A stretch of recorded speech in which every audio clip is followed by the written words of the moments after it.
Hello everyone, welcome to Inspire academy.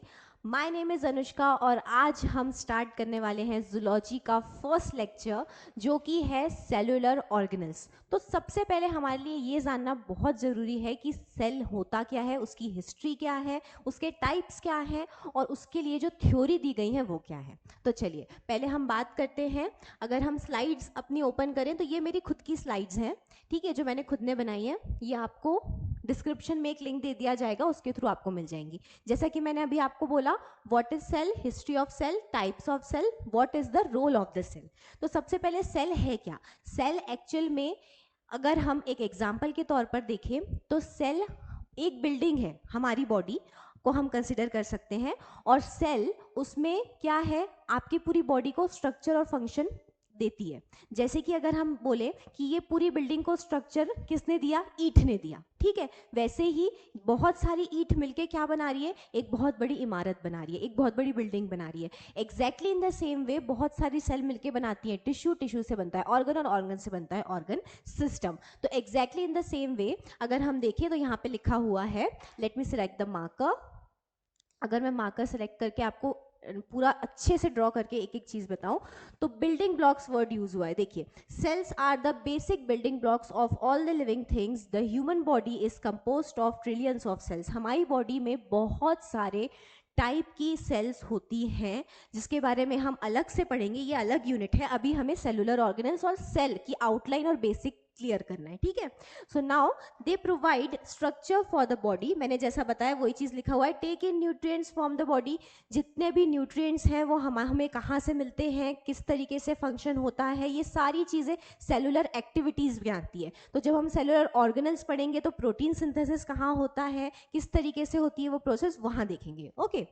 And convert those nutrients into energy. अब energy कहाँ पे बनती है, ईटीसी कहाँ चलती है, इलेक्ट्रॉन ट्रांसपोर्ट चेन, ये चलती है माइटोकॉन्ड्रिया में, ठीक है। तो ये हम वहां देखेंगे। And carry out specialised functions. तो इसमें इसने शॉर्ट में बताया है कि जितनी भी चीजें हैं, take in nutrients, convert the nutrients into energy and carry out specialized function. हर एक पर्टिकुलर सेल ऑर्गेनल का, सेल के अंदर जो ऑर्गन है उसका अपना एक स्पेशल फंक्शन होता है, ठीक है। अगर हम आगे बात करें, cells also contain the body's hereditary material and can make copies of themselves। Body hereditary material मतलब सभी को पता है, डीएनए और आरएनए, और उसकी कॉपी भी वो बना सकती है। ये बेसिक चीज़ है, ये सबको पता है। अगर आपको कहीं पर भी कोई भी कंफ्यूजन है तो आप कमेंट सेक्शन में बता सकते हैं। आपको एक भी चीज़ के लिए अपने दिमाग में ऐसा नहीं रखना है कि मुझे यहाँ पे समझ नहीं आया, क्योंकि अगर आप वो चीज़ को क्लैरिफाई नहीं करोगे तो आप आगे बिल्डअप नहीं कर सकते, ठीक है। चलिए अब हम नेक्स्ट स्लाइड पे चलते हैं। हमारी नेक्स्ट स्लाइड है हिस्ट्री ऑफ सेल, है ना। हिस्ट्री ऑफ सेल में सभी को पता है बहुत अच्छे से कि किसने दिया था। सबसे पहले जो सेल वर्ड था वो दिया था रॉबर्ट हुक ने, जो कि यहाँ पे लिखा भी हुआ है। रॉबर्ट हुक ने दिया था सेल वर्ड। इन्होंने एक पेड़ की छाल में, यहाँ लिखा हुआ है slice, thin slice of cork under a microscope and observed honeycomb like structure. Robert Hooke called these structure as cells। अगर मैं देखूं तो कॉइन किसने किया, रॉबर्ट हुक ने किया। लेकिन ये जो सेल थी जिसको रॉबर्ट हुक ने आइडेंटिफाई किया था वो एक डेड सेल थी। जो पेड़ की छाल रहती है उसमें उन्होंने आइडेंटिफाई किया था कि उनको कुछ compartment like honeycomb like structure दिख रहे थे, जिसको उन्होंने नाम दिया सेल। उसके बाद फर्स्ट लिविंग सेल जिसने डिस्कवर किया था वो थे एंटन वैन ल्यूएनहॉक, जिन्होंने ये बताया था कि हमारी बॉडी में जो सेल है वो एक लिविंग सेल और उसके अंदर जितने भी ऑर्गन्स होते हैं, माइटोकॉन्ड्रिया, गोल्जी बॉडी, ये सारी चीज़ों के बारे में किसने बताया था, एंटन वैन ल्यूएनहॉक। जब रॉबर्ट हुक ने अपने डिस्क्रिप्शन दिया था तो उन्होंने जिस बुक में अपना डिस्क्रिप्शन दिया था उसका नाम था Micrographia. The cell walls observed by Hooke gave no indication of the nucleus and other cell organelles found in most of the cells। यहाँ पर ये लिखा हुआ है कि इसमें उनको कहीं पर भी जितने माइन्यूट सेल ऑर्गेनल्स है, जिसका मैंने अभी जिक्र किया, जैसे एंडोप्लाज्मिक रेटिकुलम हो गया, गोल्जी बॉडी हो गया, माइटोकॉन्ड्रिया हो गया, ये सारी चीज़ें रॉबर्ट हुक नहीं बता पाए थे। लेकिन बस उन्होंने इतना बताया था कि कुछ compartment like honeycomb like structure है जो हमें दिख रहा है पेड़ की छाल में, जिसमें उन्होंने डिस्क्रिप्शन दिया था। और ये डिस्क्रिप्शन काय में पब्लिश हुआ था, माइक्रोग्रेफिया में। उसके बाद एंटन वैन ल्यूएनहॉक ने 1674 में डिस्क्राइब किया था एल्गे स्पायरोगायरा में, ठीक है। आगे चलते, आगे नेक्स्ट स्लाइड में है, अगर हम बात करें कि एंटन वैन ल्यूएनहॉक ने और सेल थ्योरी के बारे में अगर हम बात करें, अगर हम सेल थ्योरी के बारे में बात करें तो हमारे दिमाग में 3 साइंटिस्ट के नाम आते हैं। पहला तो Schleiden, Schwann and Rudolf Virchow, वही अभी हम देखने वाले हैं। ठीक है, तो यहाँ पे ये लिखा हुआ है, ओवरऑल जो पूरा लिखा हुआ है, पूरा पीपीटी आप लोगों को डिस्क्रिप्शन लिंक में मिल जाएगा, तो मैं एक्सप्लेन कर दे रही हूँ पूरा। इसमें ये लिखा हुआ है कि पहले जो माइक्रोस्कोप थे वो इतने एडवांस नहीं थे। पहले जो लाइट माइक्रोस्कोप थे उसके थ्रू हम ये आइडेंटिफाई नहीं कर सकते थे कि माइटोकॉन्ड्रिया का स्ट्रक्चर कैसा है, या फिर हम ये जान नहीं सकते थे कि उसकी एक्टिविटी क्या है। लेकिन जैसे इलेक्ट्रॉन माइक्रोस्कोप एडवांसमेंट आया माइक्रोस्कोप में, जैसे कि इलेक्ट्रॉन माइक्रोस्कोप आया, तब हमको पता चला कि हम बाकी जितने माइन्यूट चीजें हैं, either it is mitochondria, endoplasmic reticulum, chloroplast, ये सब कुछ जो कि सेल के अंदर होते हैं उसको भी हम पढ़ सकते हैं। ठीक है, यहाँ पे वही लिखा हुआ है, एक बार आप लोग देख लीजिए। With the advancement in the microscope more discoveries were made about cells, however with the help of light microscope it becomes difficult to visualize the minute structure inside the cell। Same चीज लिखी है जो मैंने बोली। ठीक है, बहुत मुश्किल था लाइट माइक्रोस्कोप से ये पता कर पाना कि माइटोकॉन्ड्रिया और ऐसी चीजें भी सेल के अंदर होती है। As a result, more powerful microscope known as electron microscope was invented that made it easier to observe smaller than the cell objects, smaller than the cell, जो कि सेल से भी ज़्यादा छोटे ऑब्जेक्ट्स हैं उनको भी हम इलेक्ट्रॉन माइक्रोस्कोप के थ्रू देख सकते हैं। ठीक, अब मैं आपको जो सबसे इम्पॉर्टेंट चीज़ है उसके बारे में बताऊंगी, जो है सेल थ्योरी, जिसके बारे में अभी बात कर रही थी। ठीक है, किसने दी थी, हु गेव सेल थ्योरी, इसके इंपॉर्टेंट सिग्निफिकेंट पॉइंट्स क्या हैं वो देखते हैं अब हम। ठीक है, ये था Schleiden, Schwann and Rudolf Virchow. Schleiden ने ये बताया था कि जितने भी प्लांट्स हैं वो सब ही सेल से मिलकर बने हुए हैं, और स्वॉन ने ये बताया था कि जितने एनिमल्स हैं वो सेल से मिलकर बने हुए हैं, और रुडोल्फ विर्चो ने ये बताया था कि जितनी भी सेल्स जो अराइज हो रही हैं, नई सेल्स, वो हमारी प्री एग्जिस्टिंग सेल से ही अराइज होती हैं। ठीक है, तो इसकी थ्योरी हम एक बार देख लेते हैं। बाय द अर्ली 80s, अगर let me select the marker,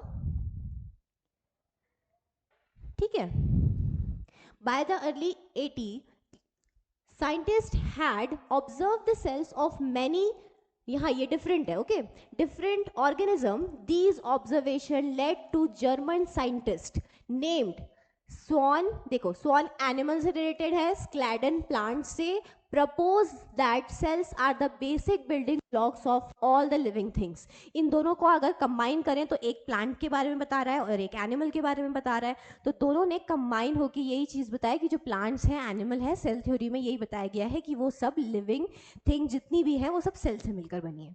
ठीक है, उसके बाद अगर हम बात करें, around 1850 a German doctor name Rudolf Virchow was studying cell under a microscope. When he happened to see them dividing and forming new cell, he realized that new cells through the division, ये जितनी भी नए sales हैं ये division के through produce हो रही है। किससे? प्री एग्जिस्टिंग सेल से, पुरानी सेल से। ठीक है, तो इसका अगर हम पॉइंट्स देखें, ठीक है, इसके अगर हम पॉइंट्स देखें, कौन कौन से पॉइंट्स यहाँ पे लिखे हुए हैं, तीनों पॉइंट्स को हम कवर करेंगे।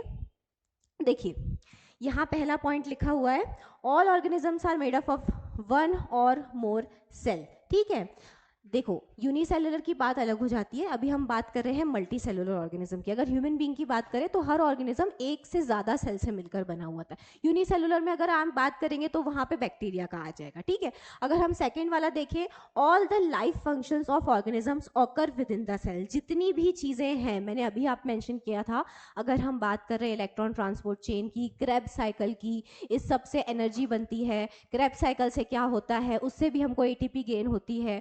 और उसके बाद अगर हम क्लोरोप्लास्ट की बात करें, सबका अपना एक स्पेशलाइज्ड फंक्शन है। तो ये सारी चीजें किसके अंदर हो रही है? Within the cell, within the cytoplasm. ठीक है, अब अगर हम बात करें थर्ड पॉइंट की, all cells come from already pre existing cells. ये मैंने अभी बताया आपको कि जितने भी पुरानी सेल्स हैं उन्हीं से नई सेल बनती है, ये रुडोल्फ विर्चो ने बताया था। तो नेक्स्ट स्लाइड में ये चीज एक कंक्लूडेड फॉर्म में मैंने पूरा बनाया है, इसको देखिए, क्लियर हो जाएगा। मैंने बोला स्क्लेडन ने प्लांट्स के बारे में बताया, और plants are made of cells, okay. और स्वॉन ने बताया कि जितने एनिमल्स हैं उनमें भी सेल्स होती हैं, टाइप्स अभी मैं बता रही हूँ। और यहाँ पर रुडोल्फ विर्चो ने ये बताया कि जितनी भी पुरानी सेल्स हैं वो नई जब बनती हैं तो वो पुरानी सेल से, प्री एग्जिस्टिंग सेल से ही बनती हैं। ठीक है, जब हम ओरिजिन ऑफ एवोल्यूशन या फिर एवोल्यूशन ऑफ सेल के बारे में पढ़ेंगे तो इसको हम और डिटेल में देखेंगे। ठीक है, अभी हमारा जो मोटो है वो है सेल ऑर्गेनल्स और बेसिक ऑफ सेल, ठीक है। अभी हमको देखना है टाइप्स ऑफ सेल, सबसे इंपॉर्टेंट है ये, इसका बेसिक क्लियर होना बहुत जरूरी है। यहाँ पे बात हो रही है प्रोकैरियोटिक एंड यूकैरियोटिक की। सबसे पहले प्रो का मतलब क्या होता है? प्रो का मतलब होता है प्रिमिटिव। प्रिमिटिव का मतलब होता है प्राचीन, यानी कि ओल्ड, ठीक है। और जो कैरियोटिक है, कैरियोटिक कैरियन, ठीक है, कैरियन से लिया हुआ वर्ड है जिसका मतलब है न्यूक्लियस।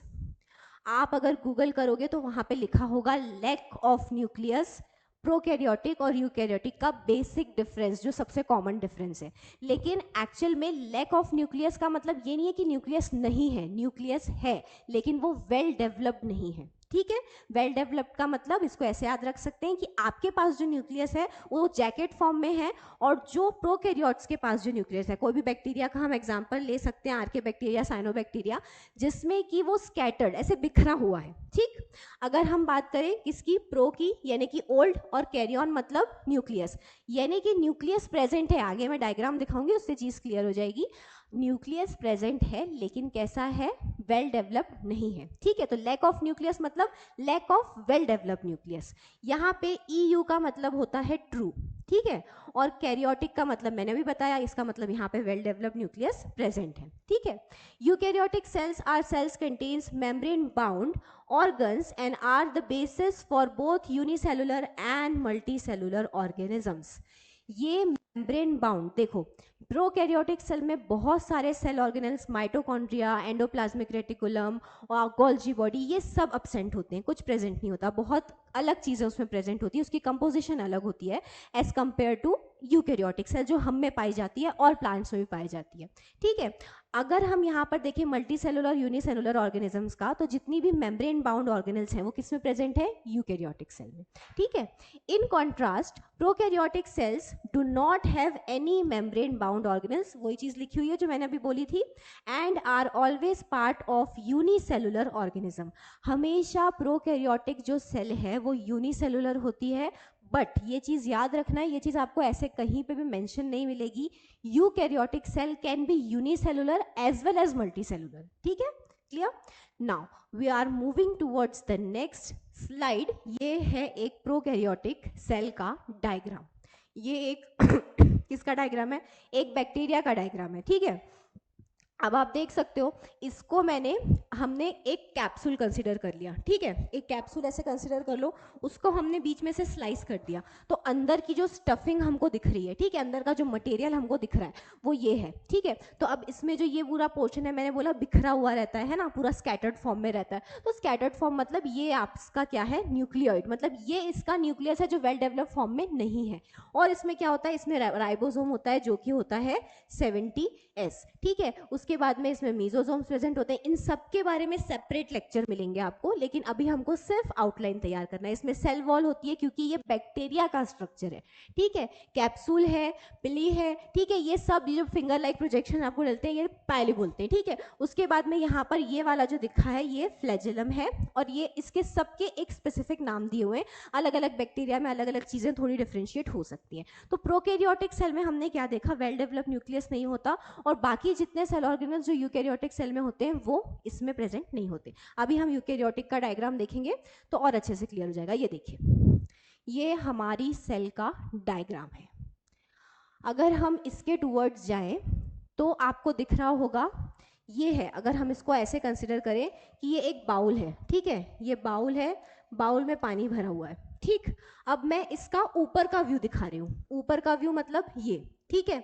अब ऊपर का व्यू है, ठीक है, ये मैंने बना दी प्लाज्मा मेम्ब्रेन, ठीक है, ये इसकी प्लाज्मा मेम्ब्रेन। तो इसको ऐसे कंसिडर करो कि ये बाउल में पानी भरा हुआ है और अलग अलग कलर के जो है खिलौने यहाँ पर डले हुए हैं, फ्लोट कर रहे हैं, ठीक। तो जो खिलौने हैं वो क्या है? वो है सेल ऑर्गेनल्स, ठीक है, और इनका कलर अलग है और स्ट्रक्चर अलग है। इसका मतलब इनका स्ट्रक्चर और फंक्शन दोनों अलग है। कलर से मतलब फंक्शन, ठीक है, ऐसे आप याद रख सकते हो। तो यहाँ पर आपको माइटोकॉन्ड्रिया दिख रहा है जो कि ATP बनाता है। यहाँ पे आपको साइटोप्लाज्म दिख रहा है, जो मैंने बताया, जो आपने पानी कंसिडर किया उसको आप साइटोप्लाज्म मान सकते हो। उसके बाद यहाँ पे राइबोसोम है, तो राइबोसोम जो यूकैरियोटिक में होता है वो होता है 80S राइबोसोम। उसके बाद मैंने बताया था एंडोप्लाज्मिक रेटिकुलम, ठीक है। एंडोप्लाज्मिक रेटिकुलम दो टाइप के होते हैं। आप इसको ऐसे कंसिडर कर सकते हो कि एंडोप्लाज्मिक रेटिकुलम के दो बच्चे, एक की स्किन जो है वो स्मूथ है और एक की स्किन रफ है। तो जिसकी रफ है उसकी स्किन पे पिंपल्स हैं। वो पिंपल्स क्या है? राइबोसोम, क्योंकि रफ एंडोप्लाज्मिक रेटिकुलम की जो सरफेस होती है उस पर राइबोसोम्स प्रेजेंट होते हैं और स्मूथ पे नहीं होते, इसलिए वो स्मूथ है और ये रफ है। तो एंडोप्लाज्मिक रेटिकुलम एक पेरेंट है जिसके दो बच्चे हैं, smooth and rough endoplasmic reticulum. Okay, and now this is Golgi apparatus. ये है हमारा एंडोप्लाज्मिक रेटिकुलम, कौन सा? रफ वाला, और यहाँ पर हमारा स्मूथ वाला है। इन सब के आपको सेपरेट लेक्चर दिखेंगे। अब अगर हम न्यूक्लियस को एक कट सेक्शन में काटते हैं, मैंने देखा ये पूरा वेल डेवलप्ड न्यूक्लियस है, इसमें न्यूक्लियर मेम्ब्रेन है, न्यूक्लियोप्लाज्म है। जिस तरीके से हमने इसको साइटोप्लाज्म बोला, इसके अंदर का जो फ्लूइड है उसको हम न्यूक्लियोप्लाज्म बोलते हैं। और यहाँ पर जो सेंटर पॉइंट है, न्यूक्लियस का सेंटर पॉइंट को क्या बोलेंगे? न्यूक्लियोलस। ठीक, अब अगर हम आगे बढ़े, ठीक है, तो इसके बाद यहाँ पूरा एक कॉन्क्लूडेड दिया हुआ है जो मैंने अभी तक बताया। हमको फोकस करना है ये वाले पॉइंट पे, ठीक है। पीपीटी मिल जाएगी, उसका टेंशन नहीं लेना है। जो चीज़ की हम स्टडी कर रहे हैं, किसकी? सेल की पढ़ाई कर रहे हैं ना, तो सेल का पूरी स्टडी को हम एक्चुअल में क्या बोलते हैं? साइटोलॉजी। ठीक है, तो ये एक इंट्रोडक्टरी लेक्चर है क्योंकि आपका बेसिक क्लियर होना चाहिए, इसीलिए। और अगर आपको ये बहुत ज़्यादा फास्ट लग रहा है या फिर आपको प्रॉब्लम्स आ रही है तो प्लीज़ कमेंट सेक्शन में लिखकर बताइएगा, ठीक है। नेक्स्ट देखते हैं इसके बाद। So this is all about the basic introductory part of the cell. We will see the cell organelles in the next lecture. I hope you enjoyed the lecture. Thank you.